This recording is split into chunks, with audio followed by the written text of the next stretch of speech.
Good morning student. आज हम लोग चर्चा कर रहे हैं जेईई में पूछे गए प्रीवियस ईयर क्वेश्चन में पूछा गया है कि एक पैरेलल प्लेट कैपेसिटर है। पैरेलल प्लेट कैपेसिटर है जे प्लेट एरिया 40 सेंटीमीटर स्क्वायर, यानी कि हमारे पास एक पैरेलल प्लेट कैपेसिटर है जिनका एरिया दिया हुआ है, एरिया है 40 सेंटीमीटर स्क्वायर।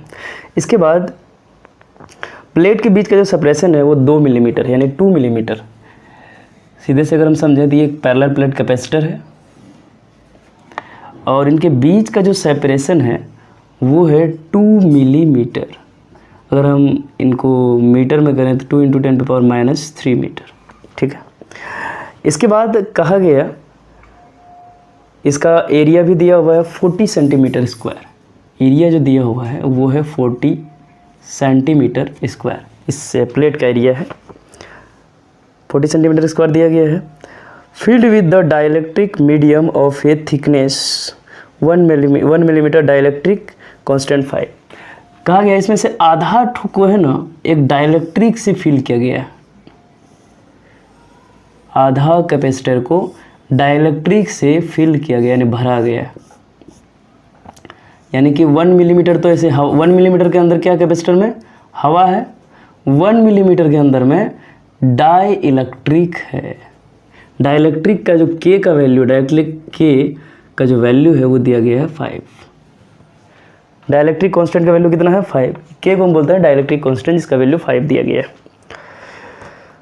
तब हमसे कहा गया कि the capacitance of system is, अब इसका कैपेसिटेंस कितना होगा आपको ये कैलकुलेट करके बताना है। तो सिंपली अगर हम लोग ऐसे देखें तो कैपेसिटर कितना, कैपेसिटेंस का जो कैपेसिटर होता है उसका कैपेसिटेंस कितना होता है, C=E/A/D।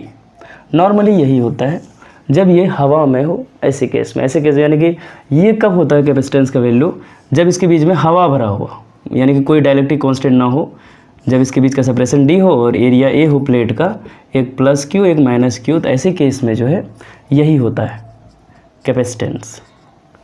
लेकिन अब अगर इसके बीच में कोई डाइलेक्ट्रिक कांस्टेंट अगर हम भर दिए, पूरा को अगर डाइलेक्ट्रिक कांस्टेंट से भर दिए तो कैपेसिटेंस जो होता है वो क्या आता है K/A/D,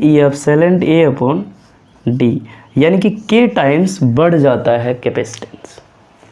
C' इसको बोलते हैं, K टाइम्स कैपेसिटेंस बढ़ जाता है जब हम लोग इसके अंदर डाइलेक्ट्रिक फिल कर देते हैं। हमारे पास यहाँ जो सिचुएशन है ये दोनों सिचुएशन है, आधा में हवा है और आधा में डाइलेक्ट्रिक कांस्टेंट है। तो सबसे पहले हम इस कैपेसिटर को 2 पार्ट में डिवाइड कर लेते हैं। हम लोग ऐसा मान के चलते हैं कि हमारे पास 2 कैपेसिटर है। हमारे पास कितना है 2 कैपेसिटर है और दोनों जो कैपेसिटर है, कैपेसिटर किस में है, सीरीज कॉम्बिनेशन में। किस में है ये, सीरीज कॉम्बिनेशन में है। और सीरीज कॉम्बिनेशन में से हम इसको क्या कर दिए, आधा हवा वाला को इधर रख दिए और डाइलेक्ट्रिक कांस्टेंट वाला को इधर रख दिए, जिसका डाइलेक्ट्रिक कांस्टेंट 5। इसको हम बोल दिए C1 कैपेसिटी, इसका C2। इसका कैपेसिटी कितना बोल दिए C1, इसका कैपेसिटी C2। C1 के लिए अगर हम लोग लिखें तो क्या हो जाएगा, क्योंकि ये हवा है, हवा के लिए क्या होगा C1=E/A/D। ध्यान रहे कि इसका एरिया नहीं बदलेगा, एरिया नहीं बदल रहा है, यहाँ सिर्फ लेंथ डिवाइड हो रहा है, एरिया वही, एरिया में कोई फ़र्क नहीं पड़ रहा, सिर्फ इसका लेंथ बदला है। तो इसीलिए एरिया दोनों का बराबर होगा। अब ये तो C1 है, इतना ठोका, आधा ठोका, आधा ठोका अगर देखें तो कितना होगा, इसकी ये डिस्टेंस को D1 बोल देते हैं। अब इसका जो कैपेसिटी अगर हम लोग देखें, क्योंकि इसमें डाइलेक्ट्रिक है तो इसका होगा K आ जाएगा एक्स्ट्रा, क्योंकि डाइलेक्ट्रिक इसमें भरा हुआ, K/E/, एरिया वही है, अपॉन डिस्टेंस D2। सेपरेशन ये कितना होगा, ये है इसका D2 और इसका सेपरेशन है D1। यही हमारा मेन पॉइंट था, ये सेपरेशन D1, ये सेपरेशन D2। अब दोनों चूंकि किस में है, सीरीज कॉम्बिनेशन में है, तो सीरीज के लिए क्या होता है, सीरीज के लिए होता है C1 × C2/C1 + C2। यही होता है C=। अब देखें तो क्या होगा, C1 का वैल्यू है ε/A/, डिस्टेंस D दोनों का बराबर है, D1 D2 दोनों बराबर है, तो हम सीधा लिख देते हैं D। और K epsilon A upon D, K epsilon A upon D कर देते हैं A upon D upon C1 plus C2। C1 का वैल्यू कितना है, A epsilon A upon D plus जो C2 है, C2 डायलेक्ट्रिक वाला है, तो C2 का वैल्यू कितना है, के epsilon A upon D, K epsilon A upon D.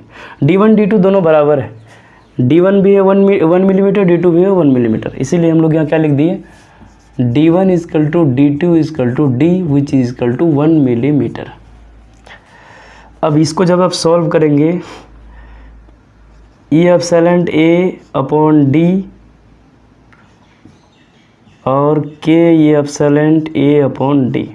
अब नीचे में जो है ये epsilon A upon D common ले लेते हैं, epsilon A upon D common ले लिए, 1 प्लस के आया, epsilon A upon D, epsilon A upon D से कट गया, हमारे पास क्या आया, के एप्सिलॉन ए अपॉन ये जो डी बचा हुआ है, डी को नीचे कर लेते हैं 1 प्लस के। अब हम लोग क्या करेंगे, इसमें के का वैल्यू रखेंगे, एप्सिलॉन ए अपॉन डी का वैल्यू रखेंगे, सबका वैल्यू रखने के बाद कैपेसिटेंस का वैल्यू कैलकुलेट कर लेंगे। तो देख लेते हैं हमारे पास ऑप्शन में क्या क्या है। ऑप्शन में जो है एप्सिलॉन का फॉर्म है, यानी कि ऑप्शन में हमें एरिया रखना है और डी का वैल्यू रखना है और के का वैल्यू रखना है, तो यहाँ से हम लोगों को आंसर मिल जाएगा। तो के का वैल्यू है 5, एप्सिलॉन का एप्सिलॉन ही रहेगा, एरिया का वैल्यू है 40 सेंटीमीटर स्क्वायर, तो 40 सेंटीमीटर स्क्वायर अगर हम इसको मीटर स्क्वायर में चेंज करें तो 40 into 10⁻⁻⁴ metre square, 10⁻⁻⁴ metre square.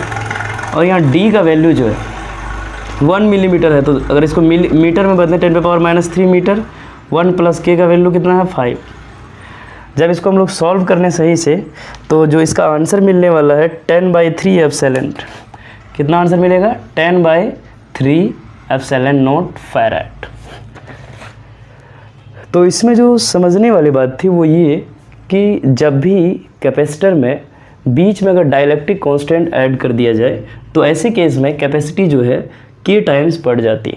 के जो है अपना डाइलेक्ट्रिक कांस्टेंट, और उसके बाद दोनों क्या था, सीरीज कॉम्बिनेशन में था, और सीरीज कॉम्बिनेशन में हम लोग ये फॉर्मूला यूज करते हैं। जब कैपेसिटर सीरीज कॉम्बिनेशन में हो तो उसके लिए ये फॉर्मूला यूज होता है। ये फॉर्मूला लगाने के बाद इसका आंसर कैलकुलेट हो जाएगा। ये भी क्वेश्चन जे मेन का पूछा गया क्वेश्चन है, जी मेन, ये 2019 का पूछा गया क्वेश्चन है। और इसका जो कॉन्सेप्ट है यहाँ हम साइड में डील कर दिए हैं। अगर हवा में रहेगा तो कैपेसिटी ये होगा, इसको C1 बोल दिए। अगर कैसे रहेगा, डाइलेक्ट्रिक के साथ रहेगा तो कैपेसिटी के टाइम्स इंक्रीज कर जाएगा।